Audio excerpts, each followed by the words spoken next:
नमस्कार, स्वागत है आपका ईटी नाउ स्वदेश पर। मैं हूं आपके साथ पूजा त्रिपाठी और आप सभी को होली की ढेर सारी शुभकामनाएं। होली के मौके पर हम आपके लिए लेकर आए हैं ये खास शो हरा या लाल कहां धमाल।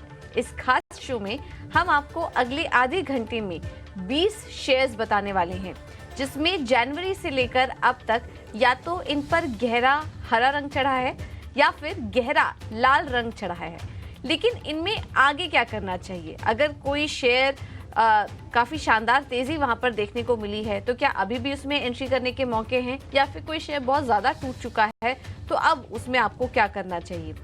और वो कौन से शेयर हैं जिसमें आपके पोर्टफोलियो में मुनाफे का रंग जाएगा? अगले आधे घंटे इसी पर चर्चा होगी। तो चलिए शुरू करते हैं खास शो हरा या लाल कहां धमाल।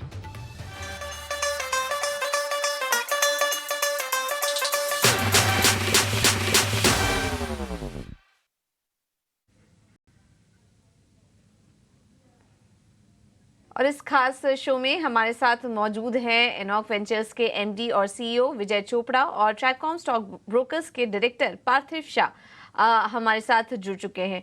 आप दोनों का ही बहुत बहुत स्वागत है शो पर।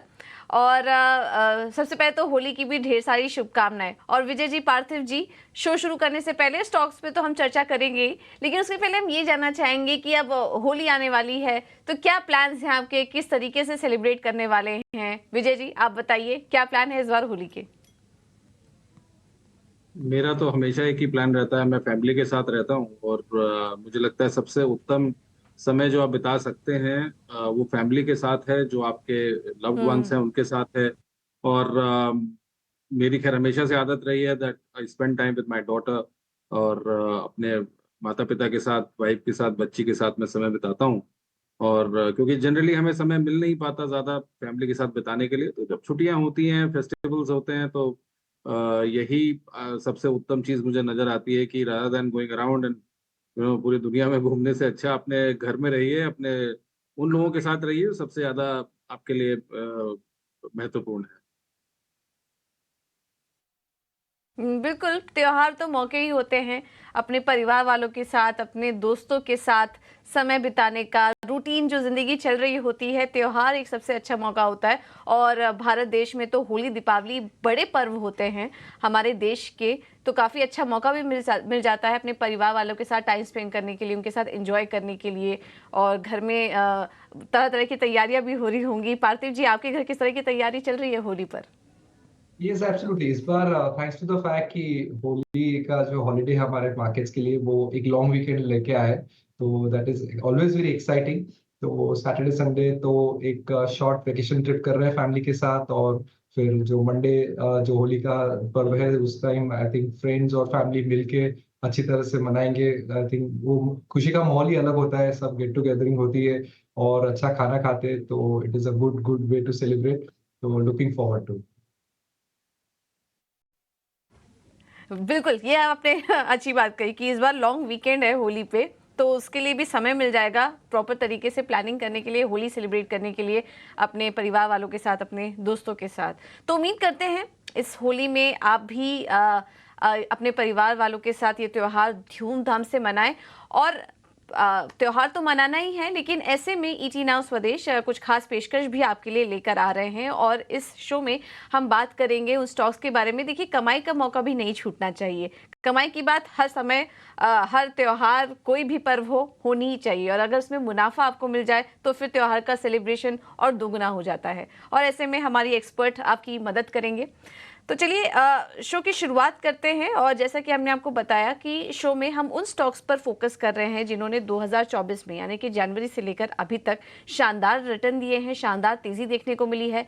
तो अब उन स्टॉक्स में क्या करें? और इसके अलावा कुछ स्टॉक्स काफ़ी ज़्यादा टूट चुके हैं खबरों के चलते या काफ़ी सारे इवेंट्स के चलते, वहाँ पर गिरावट भी काफ़ी आई है, जिस वजह से आपके पोर्टफोलियो में लाल रंग भी आ गया होगा। तो उस लाल रंग को हरा कैसे किया जाए, या फिर उन स्टॉक्स में क्या अभी भी एंट्री के मौके मिल रहे हैं, ये आज हम समझने की कोशिश करेंगे। और इसमें हमारी मदद दोनों ही एक्सपर्ट करेंगे।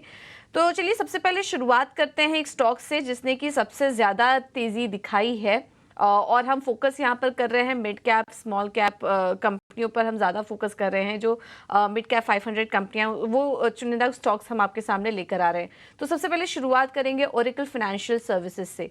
शानदार तेजी यहाँ पर देखने को मिली इस स्टॉक में। अगर जनवरी से लेकर अभी तक की बात करें तो 98% की तेजी इस स्टॉक में कमाई है। तो सबसे ज़्यादा चलने वाला स्टॉक ये था, और इसके पीछे भी वजह भी काफ़ी सारे थी। MSCI की इंडेक्स की जब समीक्षा हुई थी उस समय स्टॉक को एंट्री भी मिली, उसके वजह से भी काफ़ी ज़्यादा फ्लोज आए, और हमने देखा कि ये भी एक ट्रिगर था जिसके चलते स्टॉक में हमने तेज़ी देखी। विजय जी, ओरेकल फाइनेंस क्या सलाह देंगे? 98% चल चुका है, अभी भी क्या मौके हैं इसमें एंट्री लेने के लिए?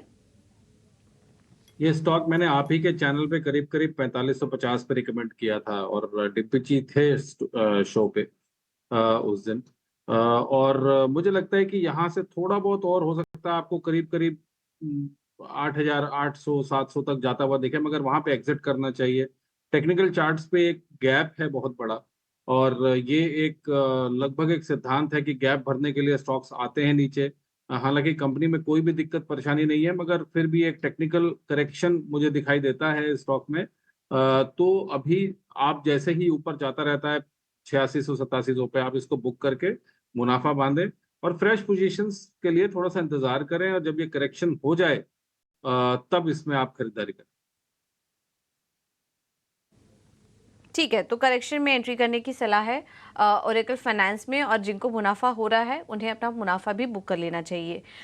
चलिए, अब कुछ और स्टॉक्स की भी बात करें जहां पर की वीकनेस आई है। तो दोनों तरीके के स्टॉक्स पर हम चर्चा करते चलेंगे, एक हरा रंग का स्टॉक भी और फिर एक लाल रंग, जिसकी वजह से आपके पोर्टफोलियो में लाल रंग आ चुका होगा और लाल निशान में आ चुका है, उस पर भी हम चर्चा करेंगे। तो ऐसे में जी एंटरटेनमेंट ने काफ़ी निराश किया, काफ़ी सारे वजह थी, कुछ खबरों में रहा है, और जिसके चलते हमने देखा था कि 50% ये स्टॉक टूटा जी एंटरटेनमेंट का। पार्थिव जी, आपसे सवाल होगा जी एंटरटेनमेंट पर, क्या करें निवेशक के स्टॉक में? जी एंटरटेनमेंट जब तक सोनी का मर्जर था तब तक ठीक था, बिकॉज हम जानते हैं कि जी को डेफिनेटली एक कैश किटी की जरूरत थी और वो कैश जो थी वो सोनी के मर्जर से उनको बहुत अच्छी तरह से मिल रहा था। Almost 1.5 billion dollars of cash was coming into the merge entity.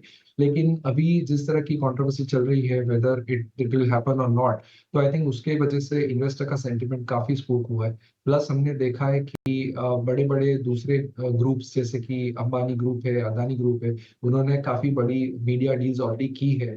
तो वहां पे G was feeling kind of left out. तो उस लिहाज से I think despite having wonderful assets, लेकिन जिस तरह की आगे जाते लाइबिलिटीज है, आई थिंक मुझे लग रहा है कि it will become very difficult for Zee to be on its own. तो अनलेस एंड अनटिल कोई नया मर्जर नहीं होता तो उनके लिए ट्रेजेक्टरी डिफिकल्टी लग रही है। तो अभी के लिए तो जी जैसा स्टॉक में अवॉइड करने की सलाह। ठीक है, तो एग्जिट करने की सलाह है जी एंटरटेनमेंट से, जिसके पास है नुकसान होगा रहा होगा, लेकिन आगे के लिए कुछ बड़े ट्रिगर्स नहीं नजर आ रहे हैं यहाँ पर तेजी करने के लिए, या फिर कुछ यहाँ पर बढ़त के लिए। तो जी एंटरटेनमेंट से अगर आपके पास है पोर्टफोलियो में तो एग्जिट कर लीजिए। अगला स्टॉक है EIH। इस स्टॉक में भी शानदार तेजी देखने को मिली है, और करीब 68% से ज़्यादा की तेजी 2024 में ये स्टॉक अब तक दिखा चुका है। जब तीसरे तिमाही के नतीजे आए थे वो भी काफ़ी शानदार रहे हैं, और उसने एक ट्रिगर का काम किया तेज़ी का ही, उस तेज़ी को सपोर्ट भी किया। 52% के अब बढ़त मुनाफे में देखने को मिली है। पार्थिव जी, EIH पर क्या सलाह होगी आपकी? EIH is one of the finest brands over a chain of hotels जो है। और एक चीज मैं सिंपल कंपैरिजन दूंगा कि अगर हम ग्लोबल लेवल पे जो होटल्स के सेक्टर के स्टॉक्स है यूएस में या यूरोप में, अगर उनके मार्केट कैप और उनकी साइज देखें, तो उस लिहाज से तो इंडिया में अभी still we are at the tip of the iceberg. Not only that, EIH जैसी कंपनी के पास जिस तरह की क्वालिटी प्रॉपर्टीज है, जहाँ पे हमने देखा है कि एवरेज रूम रेंटल और ऑक्यूपेंसी रेट कंटिन्यूसली एक अपस्विंग पे है। और जैसे जैसे फेस्टिवल्स आते हैं, जैसे अभी देख रहे हैं कि होली का लॉन्ग वीकेंड फेस्टिवल है, तो रूम के रेंटल्स आर स्काई रॉकेटिंग। तो उसके वजह से और ऑक्यूपेंसीज भी फुल रह रही है, तो उसके वजह से हम देख रहे हैं कि हर क्वार्टर में कोई फेस्टिवल आने की वजह से पहले जो एक सिक्लिकल बिजनेस था, तो यहाँ पे अभी रिजल्ट्स का रन रेट बहुत अच्छा आ रहा है। हाँ, वैल्यूएशन के लिहाज से थोड़ा स्ट्रेच्ड है बिकॉज़ ऑलरेडी रन अप काफ़ी हो चुकी है। लेकिन जिस तरह की ग्रोथ बरकरार है, कोई स्लो डाउन नहीं लग रहा है लीजर और ट्रैवल में, तो उस लिहाज से मुझे लग रहा है कि यहाँ पे ईआईएच को डेफिनिटली होल्ड करना चाहिए और जिसके पास इसके शेयर्स नहीं है, तो बाय भी कर सकते हैं। हमें लग रहा है आने वाले 6 महीने से 12 महीने के अंदर यहाँ पे 15% जितनी अपसाइड और भी बाकी है। ठीक है, तो ये है सलाह ईआईएच पर होल्ड करने की सलाह आपको दी जा रही है पार्थिव की तरफ से।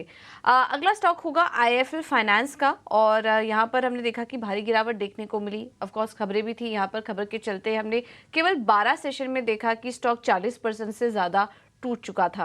वहाँ से बहुत अच्छी रिकवरी नहीं हो पाई, आरबीआई का बैन लगा और इनका जो मेन कारोबार था गोल्ड फाइनेंस का, वहाँ पर काफ़ी बड़ा इम्पैक्ट आया उस बैन के बाद। हालांकि कंपनी की तरफ से क्लैरिफिकेशन काफ़ी सारे आए, थोड़ा बहुत रिकवरी करने की कोशिश की, लेकिन अभी भी नेगेटिव में ही है अपने, अगर ऊपरी स्तरों से देखें तो, और 44% नीचे है ये स्टॉक अगर अभी 2024 की बात करें तो। यहाँ पर विजय जी आपकी सलाह लेंगे। आईआईएफएल फाइनेंस, क्या कोई उम्मीद है इस स्टॉक में? क्योंकि हमने तो मैनेजमेंट से भी बात की थी, तमाम कमेंट्री को सुनते हुए क्या आपको लग रहा है कि मौजूदा स्तर पर एंट्री कर लेना चाहिए, अब यहाँ से रिकवरी की उम्मीद है स्टॉक में? देखिए, अगर आरबीआई बहुत स्ट्रांगली आया है एनबीएफसीज के अगेंस्ट, चाहे वो आईआईएफएल हो, भाई गोल्ड फाइनेंसिंग में तो मुथूट भी है, मनापुरम भी है, तो उनके साथ क्यों नहीं हुआ? आईआईएफएल में शायद कुछ उन्होंने देखा होगा जो पेटीएम में देखा। पेटीएम में ईडी की जांच भी हुई और ये भी देखा गया कि बहुत सारे खाते खुले हैं एक ही पैन कार्ड पे, तो कहीं ना कहीं लैप्सेस थे कंप्लायंसेस में। और जहां पे भी कंप्लायंसेस में लैप्सेस हैं या होंगे, वहां पर दिक्कतें आएंगी। तो मुझे लगता है कि जब मार्केट में बहुत सारे दूसरे मौके हैं, तो क्यों आईआईएफएल ही पे हम लोग फोकस करें? और जो लोग अनफॉर्चुनेटली फंस गए हैं स्टॉक में, उनके लिए मैं जरूर कहूंगा थोड़ा वेट करिए। हो सकता है कि चीजें चेंज हो, बट फिलहाल तो मैं कहूंगा बिल्कुल दूर रहें। बहुत सारी अच्छी अपॉर्चुनिटीज हैं मार्केट में, मेटल्स में अपॉर्चुनिटी दिखाई देती है मुझे, डिफेंस में दिखाई देती है। बहुत अच्छी कंपनीज अवेलेबल हैं जहां पर आप खरीदारी कर सकते हैं। तो आईएफएल तो बिल्कुल आप अभी हाथ ना लगाएं, कोई भी कंट्रोवर्शियल स्टॉक में कभी हाथ ना लगाएं।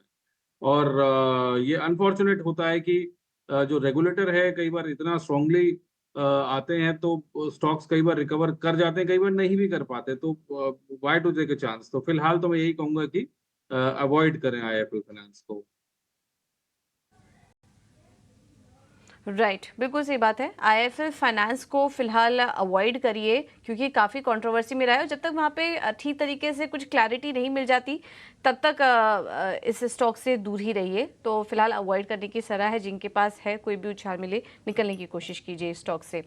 अब एक और बढ़त वाले स्टॉक की बात कर लेते हैं और अगला स्टॉक है एमआरपीएल। विजय जी आप ही से सवाल होगा। 66% ये स्टॉक चल चुका है एमआरपीएल का। अब यहाँ से आगे की चाल कैसी रह सकती है एमआरपीएल में? क्या और तेजी के लिए एंट्री ले सकते हैं? देखिए, अभी जो मुझे चार्ट्स भी मैं पढ़ पा रहा हूँ और फंडामेंटली भी मैं देख पा रहा हूँ, तो बहुत ही हम्म। अच्छे फंडामेंटल्स हैं। अगर आप इस कंपनी का प्राइस टू अर्निंग देखें तो 9 का है, इसके अंदर आरओसी 20 का है और रिटर्न ऑन इक्विटी करीब करीब 31 की है। अगर क्वार्टरली रिजल्ट्स देखें तो सितंबर 23 से दिसंबर 23 में 24 सितंबर 23 में जहाँ पे 19,230 करोड़ का सेल्स था, वो 24,667 करोड़ का हो गया। टीटीएम नंबर्स भी मोरलेस ठीक ही दिख रहे हैं। ईपीएस ग्रोथ है, ये एक मेरा बड़ा प्रिंसिपल है कि मैं ईपीएस ग्रोथ देखता हूँ कंपनीज में। तो निरंतर इसमें साल दर साल पिछले 2-3 सालों से ईपीएस ग्रोथ, 4 सालों से ईपीएस ग्रोथ दिखाई दे रही है। और जहां पे भी ईपीएस ग्रोथ होती है तो कंपनी जनरली ठीक कर रही होती है। तो मैंगलोर रिफाइनरी को तो मैं ये कहूंगा कि अगर कोई फ्रेश भी लेना चाहता है तो ले सकता है फॉर अ टारगेट ऑफ 300, और जिन्होंने ले रखा है बिल्कुल होल्ड करिए। ठीक है, तो 300 के टारगेट के लिए एमआरपीएल में आप एंट्री भी ले सकते हैं और अगर जिनके पास है वो होल्ड करके चलिए स्टॉक में। चलिए अब अगला सवाल, अगला स्टॉक डिस्कस कर लेते हैं और इस सूची में अगला स्टॉक है पेटीएम, जिसमें कि लाल निशान देखने को मिला और जिसके भी पोर्टफोलियो में था उनका पोर्टफोलियो भी लाल रंग में रंग गया। पेटीएम काफ़ी सारी बुरी खबरों के चलते ये फोकस में रहा है और अभी भी क्लैरिटी नहीं मिल पा रही है। हालांकि काफ़ी सारे मैनेजमेंट की तरफ से बयान भी आए कि बहुत ही जल्द कारोबार नॉर्मल हो जाएंगे और इनकी समस्या जो भी हैं वो दूर होते हुए नज़र आएंगी, लेकिन अभी उस डायरेक्शन में ठीक तरीके से काम या क्लैरिटी निकल कर नहीं आ रही है। अगर पेटीएम के संदर्भ में बात करें तो 36% ये स्टॉक टूट चुका है और इनके कारोबार पे काफी बड़ा असर पड़ा। पार्थिव जी, क्या करना चाहिए पेटीएम में जिनके पास है उन्हें? फ्रैंकली स्पीकिंग, जब से इनकी जर्नी स्टॉक मार्केट से शुरू हुई है, specially at a point in time जब ओवर प्राइस्ड आईपीओ ये लोग लाए थे, तब उनके मैनेजमेंट काफी एरोगेंट थे, बता रहे थे कि उन्होंने बहुत सारा they left it on the table for the investors to earn, और वहां से लेके हमने शेयर होल्डर की जो वेल्थ डिक्लाइन देखी है, that has been unprecedented for a new age newly listed company. और उसके बाद भी आई थिंक थोड़ा मामला स्टेबलाइज हो रहा था, तो वापस एक कंट्रोवर्सी आई जहाँ पे केवाईसी रिलेटेड इश्यूज काफी पकड़े गए, और प्रमोटर ने भी जो जिस तरीके से फंडिंग करके स्टेक बढ़ाया है वो भी क्वेश्चनेबल एक्ट था। तो आई थिंक जब भी रेगुलेटर्स कोई कंपनी के पीछे पड़ जाते हैं, मैंने देखा है कि बहुत चैलेंजिंग बनता है, unless and until the company changes is business model, और या तो कंपनी बिक नहीं जाती, तब तक कोई रिस्पाइट नहीं है। तो मार्केट में बैंकिंग फाइनेंशियल सर्विसेज स्पेस में बहुत सारी कंपनीज है जहाँ पे इन्वेस्टर्स अच्छा पैसा लगा के एक अच्छा रिटर्न्स कमा सकते हैं। तो why even look at Paytm. तो टोटली ये स्टॉक को मैं अवॉइड करने की सलाह दूंगा, और डेफिनेटली ये सेक्टर काफी ह्यूज है, यहाँ पे काफी अच्छे वेल रन क्वालिटी बेट्स है टू बेट। एग्जिट कर लीजिए। देखिए, अभी तक जो भी स्टॉक्स हमने डिस्कस किए, अगर लाल निशान वाले पोर्टफोलियो है तो उन पे क्लियर कट स्ट्रैटेजी निकल कर आई है कि उनसे दूर रहिए।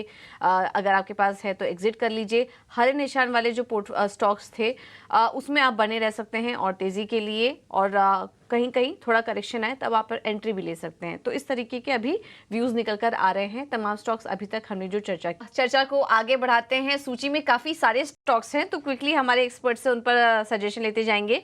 अगला स्टॉक होगा ऑयल इंडिया, जिसमें कि 55% की तेजी देखने को मिली है। पार्थिव जी, क्या सलाह होगी आपकी ऑयल इंडिया पर? देखिए, एक बड़ा चेंज ऑफ परसेप्शन हो रहा है in terms of public sector companies. मुझे याद है कि कुछ साल पहले ये जो अपस्ट्रीम ऑयल इंडिया जैसी कंपनी से है, वहां पे आई थिंक परसेप्शन काफी नेगेटिव था, ईएसजी का भी काफी प्रेशर था। लेकिन अभी हम देख रहे हैं कि नया चेंज आ रहा है, स्पेशली इन टर्म्स ऑफ कैसे ये लोग नया कैपेक्स कर रहे हैं फॉर न्यू प्रोडक्शन डिस्कवरीज। और ये बहुत ही इंपॉर्टेंट है, बिकॉज अपस्ट्रीम कंपनीज के लिए नई ऑयल फील्ड्स की जो डिस्कवरी होती है, जहाँ पे ऑयल और गैस दोनों निकलता है, वो आई थिंक उसका रोड मैप बहुत ही इंपॉर्टेंट रहता है। और ऑयल इंडिया ने डेफिनेटली एक अच्छा प्रॉमिस दिया है in terms of new oil field discoveries. Plus company जो सरप्लस कैश है वो रिफाइनिंग बिजनेस में भी इन्वेस्ट करे, जिससे आगे काफी वैल्यू एक्रेटिव रहेगा। तो अपस्ट्रीम प्लस डाउनस्ट्रीम बिजनेस का सिनर्जी रहेगा। हमें लग रहा है डिस्पाइट द फैक्ट कि ये काफी हद तक चल चुका है, वैल्यूएशन अभी भी काफी रीजनेबल है, और डिविडेंड यील्ड भी काफी अट्रैक्टिव रहती है इस तरह की गवर्नमेंट पीएसयूज की। मुझे लग रहा है कि आने वाले 6 से 12 महीने में यहाँ पे 15 to 20% जितना अपसाइड बाकी है। ठीक है। तो ये है सलाह आपकी ऑयल इंडिया पर। पार्थिव, क्विकली आरएचआई मैग्नेसिटा पर भी सलाह दीजिए।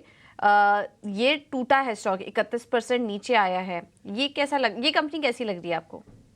ये कंपनी जो रिफ्रैक्टरी बिजनेस में मार्केट लीडर है इनोवा, उन्होंने काफी अग्रेसिव एक्विजिशंस किए थे, जैसे दालमिया भारत रिफ्रैक्टरी का भी एक्विजिशन किया था। उसके बाद रिजल्ट्स में काफी नरमाश आई चुकी है, जिसकी वजह से जो वैल्यूएशंस कुछ ज्यादा ही एलिवेटेड लेवल्स पे थे वो काफी करेक्ट हुए।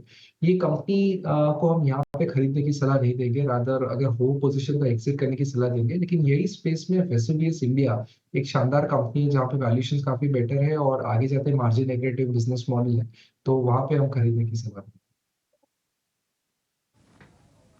ठीक है, तो ये है सलाह दोनों ही स्टॉक्स पर। आगे बढ़ते हैं। कल्पतरु प्रोजेक्ट्स होगा इस श्रेणी में अगला स्टॉक, जिसमें कि 53% की तेजी देखने को मिली है। विजय जी, क्या सलाह होगी आपकी कल्पतरु प्रोजेक्ट्स पर? मैं कहूंगा एक बार को एग्जिट करना बनता है, क्योंकि स्टॉक ने निहायत ही अच्छी तेजी दिखाई है। नीचे एक टेक्निकल गैप भी है 750 के रेंज में, तो मुझे लगता है कि एक बार को निकलना चाहिए, प्रॉफिट बुक करना चाहिए। और दीपक फर्टिलाइजर, विजय जी, कैसा लग रहा है आपको? यहाँ पर ये स्टॉक 30% टूटा है, लेकिन फर्टिलाइजर शेयरों पर क्या व्यू और दीपक फर्टिलाइजर में क्या करें?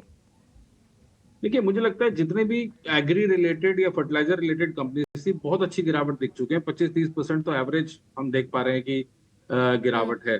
बट ये गिरावट हमेशा के लिए नहीं रहने वाली। मुझे लगता है एक्यूमुलेशन जोन में स्टॉक है, कंसोलिडेट हो रहा है। कभी भी स्टॉक कंसोलिडेट होता है नीचे गिर के तो बहुत अच्छी बात होती है। तो मैं कहूंगा कि इसमें आप निबलिंग शुरू कर सकते हैं और थोड़ा थोड़ा इसमें बाइंग शुरू कर सकते हैं। तो मुझे फर्टिलाइजर में आरसीएफ भी बहुत अच्छा लगता है, चंबल फर्टिलाइजर भी बहुत अच्छा लगता है। तो इन स्टॉक्स में आप धीरे धीरे बाइंग शुरू करिए। इवन दीपक हम्म। फर्टिलाइजर्स भी चार्ट्स लुक्स वेरी गुड। तो पूरा पैसा नहीं लगाना है, थोड़ा थोड़ा 25-30% करके अभी यहाँ ओके, पर आप बाइंग। ठीक है, तो ये है सलाह दीपक फर्टिलाइजर पर गिरावट में खरीदारी करके आप चल सकते हैं आप। अगले स्टॉक पर चलते हैं और ये है टाटा इन्वेस्टमेंट, जिसमें कि 48% की तेजी देखने को मिली है। पार्थिव जी, कैसा लग रहा है आपको टाटा इन्वेस्टमेंट में?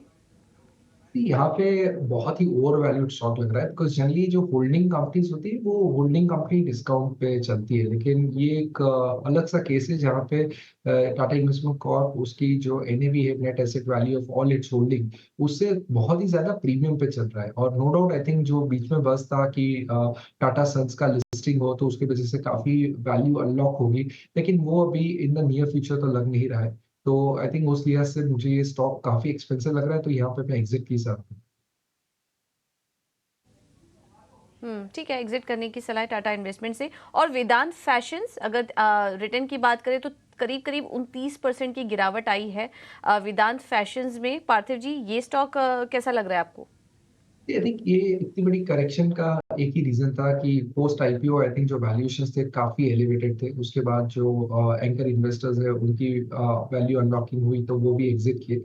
लेकिन मुझे लग रहा है यहाँ पे इन्वेस्टर्स इसे होल्ड कर सकते हैं, द रीजन बीइंग कि एथनिक वेयर और एथनिक फैशन में आई थिंक काफी बड़ा स्कोप है इंडिया में, और जिस तरह का मान्यवर का ब्रांड प्रेजेंस बहुत ही स्ट्रांग है और अच्छे अच्छे सिटीज में उनकी अच्छी प्रेजेंस है। तो मुझे लग रहा है कि जिस तरह के एवरी ईयर हम देखते हैं कि इतने सारे रिकॉर्ड मैरिजेस होते हैं, तो it is a direct proxy to that. तो उस लिहाज से मुझे लग रहा है कि लॉन्ग टर्म इन्वेस्टर्स इसमें रुचि ले सकते हैं। ओके, तो लॉन्ग टर्म इन्वेस्टर्स के लिए एंट्री लेने की सलाह। विजय जी, दो स्टॉक्स पर आपकी राय चाहिए। एक तो है हुडको, जो कि चढ़ा 46% से, और दूसरा स्टॉक है एयू स्मॉल फाइनेंस बैंक, जहां पर कि 28% की गिरावट देखने को मिली है। तो एयू स्मॉल फाइनेंस और हुडको दोनों पर अपनी सलाह दीजिए। मुझे लगता है हाउसिंग मार्केट में अभी तो जो गर्मी आई है उसमें काफी गर्मी बची हुई है। रीजन उसका क्या है? कि जैसे ही इंटरेस्ट रेट्स नीचे आने शुरू होंगे तो मुझे लगता है हाउसिंग मार्केट और ज्यादा तेजी से बढ़ेगा। और हुडको डेफिनेटली एक एक अर्बन डेवलपमेंट और हाउसिंग मार्केट से रिलेटेड कंपनी है। तो मुझे लगता है कि गिरावट में यदि आपको 150-60 के लगभग मिलता है, बहुत ही अच्छे लेवल्स पे है जहां पर इसको खरीदा जा सकता है। लंबी अवधि के लिए संभावना अच्छी है कि ये आपको 200 जाता हुआ दिखे। AU small small finance bank की जहां तक बात है, देखिए इन जितने भी छोटे बैंक्स थे, इवन बड़े, अगर आप एचडीएफसी को देखें, कोटक को देखें, आईसीआईसीआई के अलावा हमने बहुत सारी मेजर करेक्शंस देखी हैं।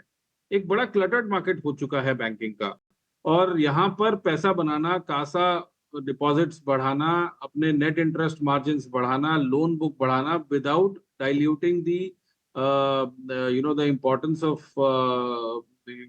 giving a good asset quality, बहुत मुश्किल होता जा रहा है। तो इसी चलते हुए मुझे लगता है एयू स्मॉल फाइनेंस बैंक से तो फिलहाल दूर रहें।